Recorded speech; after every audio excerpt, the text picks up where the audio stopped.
کہ اگر کوئی ایسے علاقے میں رہتا ہے جہاں دین پر عمل ممکن نہیں ہے تو اس پر واجب ہے کہ وہ ہجرت کرے، اگر اس میں استطاعت ہے، اگر اس میں طاقت ہے تو اس پر ہجرت کرنا لازم ہے۔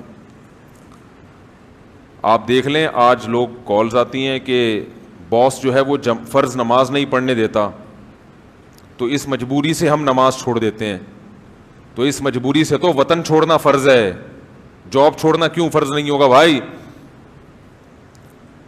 اب سمجھ میں آنا ختم ہو گیا یہاں سے۔ اس مجبوری سے ملک چھوڑ دینا کیا ہے؟ واجب ہے۔ کہ آپ اگر کسی ملک میں فرائض و واجبات کو پورے نہیں کر سکتے تو اللہ کا دین پہلے ہے، باقی سب چیزیں بعد میں۔ آج فرائض و واجبات کو ہم لوگوں نے بہت ہلکا لے لیا ہے،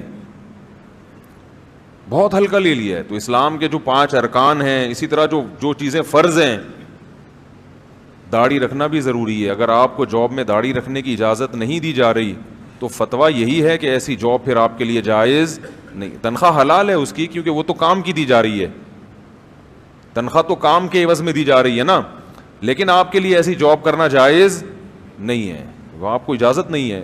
شریعت نے جو حکم دیا، نبی نے حکم دیا عفو اللحا، بخاری اور مسلم کی حدیث ہے اور پوری امت کا اتفاق ہے۔ لوگ ہلکی چھوٹی چھوٹی باتوں پہ وہ کر دیتے ہیں کہ یار وہ اصل میں جمعے کی نماز نہیں پڑھنے دے رہا تو کیا کریں، مجبوری ہے، تو یہ اجازت نہیں ہے اس کی۔ اسی طرح آپ اگر سودی بینک میں جاب کرتے ہیں، انشورنس میں جاب کرتے ہیں، یہ جاب بھی آپ کے لیے جائز نہیں ہے۔ لوگ کہتے ہیں مجبوری میں جائز ہے، تو حرام کھانا جس مجبوری میں جائز ہے وہ بھی اللہ نے قرآن میں بیان کیا۔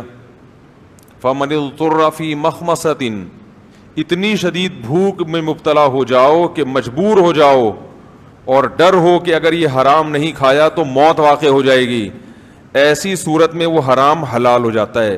اور اتنے لقمے کہ غیر باغی ولا عاد، کہ حد سے تجاوز نہ کرے، یہ نہیں کہ اس حرام کے کباب بنا کے کھانا شروع کر دیے، اتنا کہ کمر سیدھی ہو جائے۔ سمجھ میں آ رہی ہے بات؟ لیکن آج ہم نے ایک ضرورت کا جو ہے نا خود سے ایک معیار بنا لیا ہے کہ بہت ساری چیزیں کیا کر دی ہم نے ضروری، ایکچولی یہ بھی ضروری، تو ہر قسم کے مفتی بھی مارکیٹ میں مل جاتے ہیں آپ کو فتویٰ دینے کے لیے، کیونکہ کوئی اسلامی حکومت جو کنٹرول کرتی نا لوگوں کو، علماء کو، کہ بھئی یہ کوئی مستند عالم ہو، ایسا سیٹ اپ اب کیا ہو گیا ہے، ختم، کھولا کھاتا ہے۔ میں یہ عرض کر رہا تھا کہ حرام کھانے کی اجازت نہیں ہے۔ بعض دفعہ علماء یہ کہتے ہیں بینک میں جاب کرنے والے کو، انشورنس میں جاب کرنے والے کو، کہ دوسری حلال تلاش کرتے رہو، جب تک نہیں ملتی اس کو کرتے رہو۔ تو یاد رکھیں مفتی کی اس قسم کی رائے دینے سے وہ جاب حلال نہیں ہو جاتی، گناہ پھر بھی ہے، کیونکہ حلال و حرام کرنا کس کا کام ہے؟ اللہ کا۔ سوال پیدا ہوتا ہے جب اللہ کا کام ہے تو مفتی صاحب یہ کیوں کہتے ہیں کہ کرتے رہو؟ وہ اس لیے کہتے ہیں، ان کو پتہ ہے کہ اگر آپ نے چھوڑ دی تو ابھی تو حرام کھا رہے ہو نا، جب آزمائش آئے گی تو ایمان سے بھی جاؤ گے، تو وہ کہتے ہیں ابھی کم از کم مسلمان ہے، جاب چھوڑ دے گا تو کافر ہو جائے گا، اس ڈر سے وہ کہہ رہے ہوتے ہیں کہ کرتا رہے، لیکن وہ حلال پھر بھی نہیں ہوتی اور اس پہ چترول پھر بھی قیامت کے دن لگیں گے۔ نہیں آ رہی بات؟ تو اس لیے جو علماء مشورہ دے دیتے ہیں نا بعض دفعہ کہ آپ حرام کر رہے ہیں تو کوئی بات نہیں فی الحال کریں جب تک، وہ خیر خواہی میں، ان کو پتہ ہے کہ یہ ہے حرام لیکن یہ چھوڑے گا، تو اگر کوئی آزمائش آئی، روڈ پہ آ گیا، تو پھر برا بلا کس کو کہے گا؟ اللہ کو۔ اسلام سے ہاتھ نہ دھو لے، تو وہ بڑی برائی سے بچنے کے لیے ایک مشورہ تن یہ ہوتا ہے، یہ فتویٰ نہیں ہوتا کہ یہ حلال ہے، حلال نہیں ہوتی وہ۔ تو اس لیے ہمارے حضرت یہ کبھی نہیں کہتے تھے کہ جب تک دوسری جاب نہیں مل جاتی تو اس کو باقی رکھیں۔ مفتی رشید احمد صاحب تھے، وہ کہتے ہیں میں کیسے اس کو کہہ دوں بھائی ایک غلط کام جس کو اللہ نے جائز نہیں کہا۔ وہ یہ مشورہ دیتے تھے کہ بھائی آپ جاب تلاش کریں، اس وقت تک یہ کریں یا نہ کریں یہ میں نہیں کہہ سکتا آپ کو، قیامت کے دن آپ نے اللہ کو جواب دینا ہے۔ آپ اگر اللہ کو یہ جواب دے سکتے ہو کہ اللہ چونکہ میری مجبوری تھی, میرے مسائل تھے, تو اس وجہ سے میں یہ کر رہا تھا, تو آپ کے پاس اگر ایسے دلائل ہیں کہ آپ اللہ کو قائل کر سکتے ہیں قیامت کے دن, تو ٹھیک ہے پھر کرتے رہیں, اور اگر آپ سمجھتے ہیں کہ میرے دلائل اللہ کے سامنے نہیں چلیں گے تو پھر نہ کریں. تو اسی پہ ڈال دیتے تھے وہ کہ میں کیوں بولوں کہ کر بھائی وہی ہمارے کندھے پہ رکھ کے بندوق کیوں چلا رہے ہو.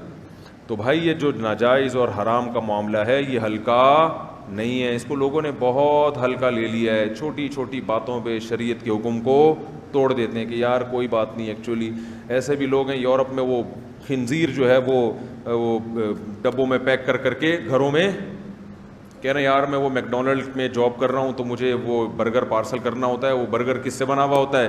اس میں خنزیر بھی ہوتا ہے. مجبوری ہے جاب تو یہ خنزیر بانٹنا کہاں سے جائز ہو گیا بھائی مجبوری میں؟ شراب بانٹنی کہاں سے جائز ہو گئی؟ تو دیکھو دنیا جو ہے نا, دنیا یہ آزمائش کی جگہ ہے. اللہ نے مومن کے لیے جنت بنائی ہے, اسی لیے بنائی ہے کہ دنیا میں اس کو آزمائشیں آئیں گی. یہ دنیا کافر کی جنت ہے, مومن کا قید خانہ ہے. آپ یہ چاہتے ہو کہ یہاں بھی مزے اڑاؤ اور وہاں بھی, تو ایسا نہیں ہوتا. ایسا کرو گے تو بولو نا بھائی کوئی بھی نہیں آئے گا. وہ کافر کہے گا کہ تم بھی خنزیر بیچتے ہو, ہم بھی بیچتے ہیں, ہم بھی کھاتے ہیں, تم بس کھاتے نہیں ہو کیونکہ ویسے ہی ابا دادا تمہارے کھاتے ہی نہیں, تمہیں تو ویسے بھی اچھا نہیں لگے گا ہیں, اور درجنوں کھانے کی ویسے ہی اتنی چیزیں ہیں کہ تمہیں کیا ضرورت ہے خنزیر کھاؤ. تو یہ کوئی اتنی بڑی آزمائش تو نہیں ہوئی. کیا خیال ہے؟ تو ہم جہنم میں اور تم کہاں جنت میں.